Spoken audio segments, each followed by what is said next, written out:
কৃষ্ণ জয় গুৰু শংকৰ পৰম শ্ৰদ্ধাৰ ধৰ্মপ্ৰাণ বা বৈষ্ণৱ আইমাতৃ সমস্ত আজি আমি ষষ্ঠ স্কন্ধ ভাগৱতৰ অজামিলৰ পূৰ্বজন্মৰ কথা নামাকৰণৰে সৈতে আমাক এই ভাগৱতৰ পদৰ মাজেদি কি ক'ব বিচাৰিছে আমি তাৰ ওপৰত আলোচনা কৰিম আৰু এই কথাখিনি যমদূতৰ আগত চাৰি বিষ্ণুদূতে কৈ আছে পদবন্ধে আমি বিষয়খিনি আলোচনা কৰিম এই পদৰ মাজেদি আমাক কি শিক্ষা দিব বিচাৰিছে কি জ্ঞান দিব বিচাৰিছে আমি পদবন্ধে আলোচনা কৰিম ইটো দিজ অজামিল মহাপুণ্য কৰ্মশীল আছিল পূৰ্বত ধৰ্মে মতি সমস্তে প্ৰাণীতে হিত গুৰু অগ্নি অতিথিত কৰিলে অনেক ভকতি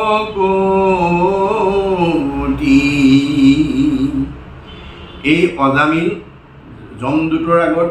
চাৰি বিষ্ণুদূতে কৈছে যে হে যমদূত এই অজামিল ব্ৰাহ্মণজন পূৰ্বজন্মত মহা ধৰ্মপ্ৰাণ ব্যক্তি আছিল এওঁ সকলো প্ৰাণীৰ প্ৰতি হিত সাধন কৰিছিল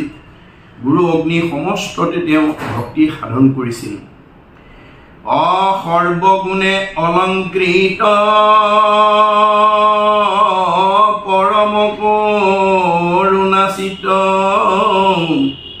বৃদ্ধ পিতৃ মাতৃত ভকত অবৃত্তি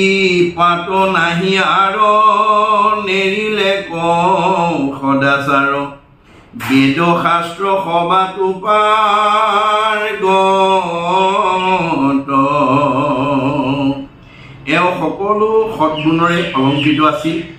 সকলোৰে প্ৰতি দয়া প্ৰেম কৰুণা আছিল বৃদ্ধ পিতৃ মাতৃৰ প্ৰতি তেওঁ অত্যন্ত ভক্তি আছিল গতিকে তেওঁ কোনো বৃত্তিৰ প্ৰতি চিন্তান্বিত নহয় তেওঁ নীতি সদাচাৰৰ দ্বাৰা শাস্ত্ৰৰ সকলো নীতি নিয়ম তেওঁ পালন কৰি চলিছিল ৰাম দিনে কদি জগ আনি পিতৃ বুলি লন্তবাণী অজামিল অৰণ্যক চল পুজিব দেৱতা হৰি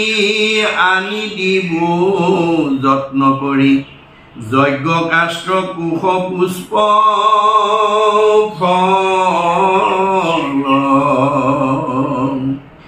এদিন তেওঁ পিতৃয়ে মাতি আনি ক'লে হে অজামিল তুমি অৰণ্যলৈ গৈ মই ভগৱন্তক পূজা কৰিবৰ কাৰণে যিখিনি সম্ভাৰ লাগে যজ্ঞৰ কাৰণে কাষ্ঠ কুশ ফল যিখিনি লাগে তুমি সংগ্ৰহ কৰি আনি দিয়া ৰাম পিতৃ বাক্য শিৰে লয়া অৰণ্যক চলি গৈলা পাইলা সবে পূজাৰ সম্ভাৰ উলটি আসনতে পাছে দেখোনতে পথতে আছে মনোহৰ মন্দিৰ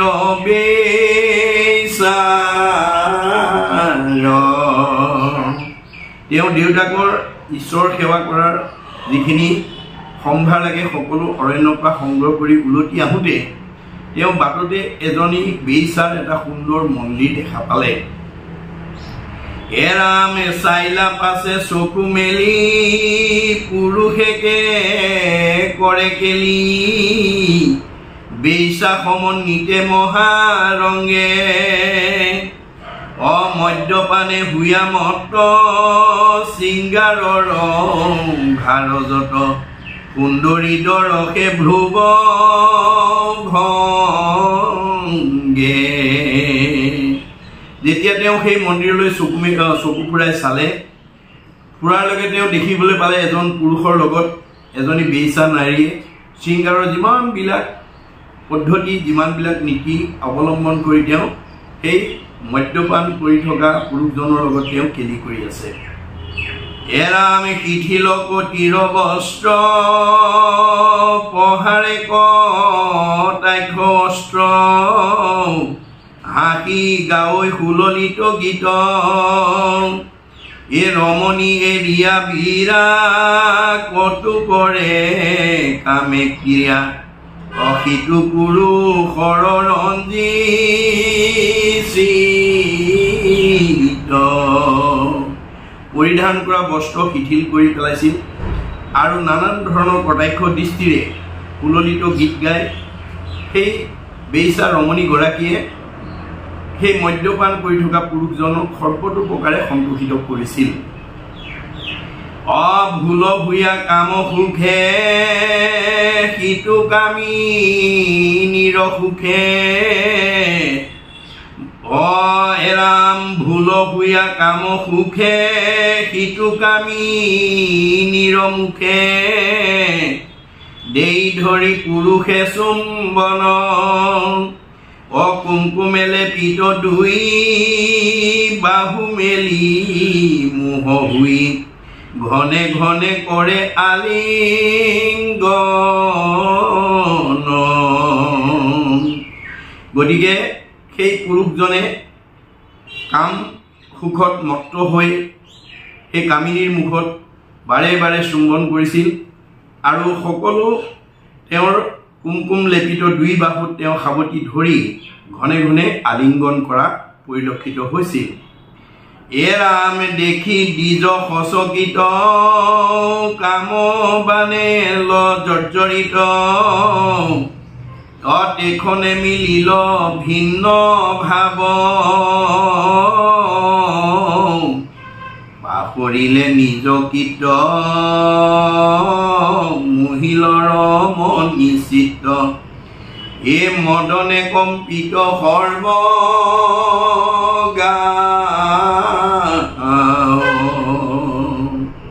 এই অজামিল পিতৃৰ পূজাৰ সম্ভাৰ লৈ ঘূৰি আহি এই দৃশ্য দেখাৰ লগে লগে তেওঁ কামবানে তেওঁক মোহিত কৰিছিল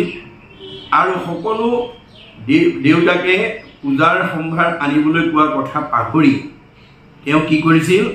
সেই বেইচা ৰমণীৰ মোহত মোহিত হৈ পৰিছিল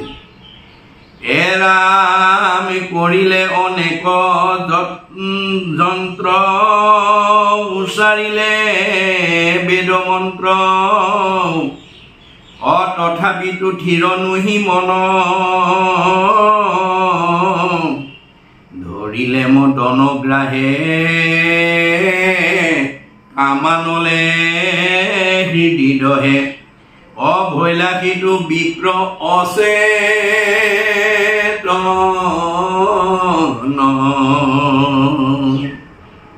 তেওঁ বহুত যত্ন কৰি বেদমন্ত্ৰ উচ্চাৰণ কৰি সেই মায়ামোহৰ পৰা নিজক আঁতৰাই অনাৰ প্ৰয়াস কৰিছিল কিন্তু তেওঁ কোনো প্ৰকাৰে তাত কৃতকাৰ্য হ'ব নোৱাৰিছিল তেওঁক মদন গ্ৰাহে বাৰুকৈ মনত গ্ৰাস কৰিছিল আৰু কামানলৈ তেওঁ অন্তৰ ধহি পেলাইছিল আৰু বিপ্ৰ কামাতুৰ হৈ অচেতন হৈ পৰিছিল এৰাম ধৈৰ্য ধৰি ধ্যান তথাপিনে দেখে আন বেইচাবিনে ইটো অজামিল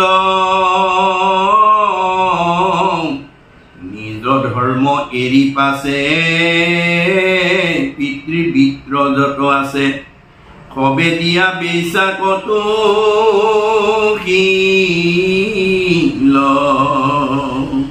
অৱশেষত তেওঁ বহুত ধৈৰ্য ধৰি ধ্যান কৰি তেওঁ সেই ভাৱনাৰ পৰা নিজক মুক্ত কৰাৰ প্ৰয়াস কৰিছিল যদিও তেওঁ অৱশেষত গৈ সেই বেইচাৰ বিনে আৰু দ্বিতীয় একোৱেই তেওঁ মনলৈ নহা হ'ল আৰু একোৱেই তেওঁ দেখা নোপোৱা হ'ল নিজৰ ধৰ্ম এৰি পাছে পিতৃবিত্ত যত আছে তেওঁ নিজৰ সকলো কৰ্ম ত্যাগ কৰি পিতৃৰ ধন ধান যিখিনি আছিলে এই সকলোবিলাক সবে দিয়া বেইচাক দুখিল সকলোবিলাক বেইচাক দি তেওঁ সন্তুষ্টিত কৰিবলৈ চেষ্টা কৰিলে এৰাম তাইৰ যেন অভিলাষ তাকে দিয়া পুৰে আস দিনে দিনে বাঢ়ে অনুৰাগ পিতৃ মাতৃ বিদ্ধৱাতী নিজ ভাৰ্যা মহাপতি সবাকো কৰিল পৰিত্যাগ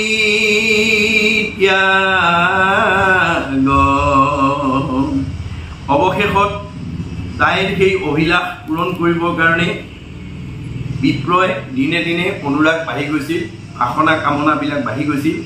আৰু বৃদ্ধ পিতৃ মাতৃ আৰু নিজৰ সতী মহাসতী ভাৰ্যাৰ কথা তেওঁ পাহৰি পেলাইছিল আৰু সকলোকে ত্যাগ কৰিছিল এৰাম বেইছাত মজিল মন চুৰি কৰি আনি ধন সকুটুম্বে বেইছাকে পুহিল কাকো নেদিলে কটাপ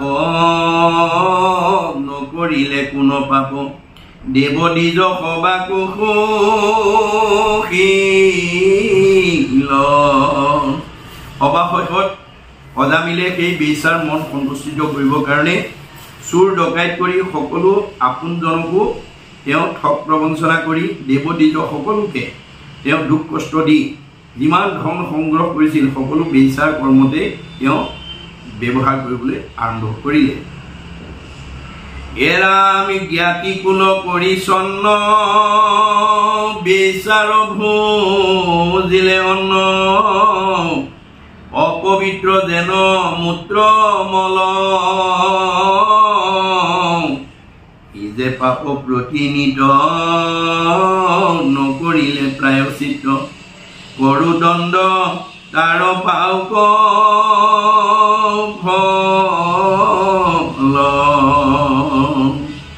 সকলো জাতিকুল ত্যাগ কৰি বেইছাৰ অন্ন ভোজন কৰাৰ কাৰণে তেওঁৰ মল মূত্ৰৰ পৰা ধৰি ভাৱ চিন্তা সকলোবিলাক অপবিত্ৰ হৈ গ'ল আৰু সেই বেইছাৰ ভাৱনাৰে তেওঁ মনটো মানে পুৰি উঠিল অৰ্থাৎ আমাৰ অন্নৰ পৰা আমাৰ একোসাজ অন্নৰ পৰা আমাৰ শৰীৰত সাত ধাতুৰ সৃষ্টি হয় অন্ন খালে প্ৰথমতে ৰসৰ পৰা তেজ তেজৰ পৰা মাংস মাংসৰ পৰা মেদ মেদৰ পৰা হাড়ৰ পৰা মজ্জা মজ্জাৰ পৰা শুক্ৰ আৰু শুক্ৰৰ পৰা আমাৰ পৰম শক্তি গঠন হয় আৰু সতী সন্তান জন্ম হয় গতিকে আমাৰ সেই বেইছাৰ অন্ন খোৱাৰ লগে লগে তেওঁৰ মন প্ৰাণ সকলোবিলাক যিটো ব্ৰহ্ম তেওঁৰ সৃষ্টি হৈছিল সেই ব্ৰহ্ম তেওঁ অসৎ হৈ পেলাই শৰীৰত গঠন হৈছিল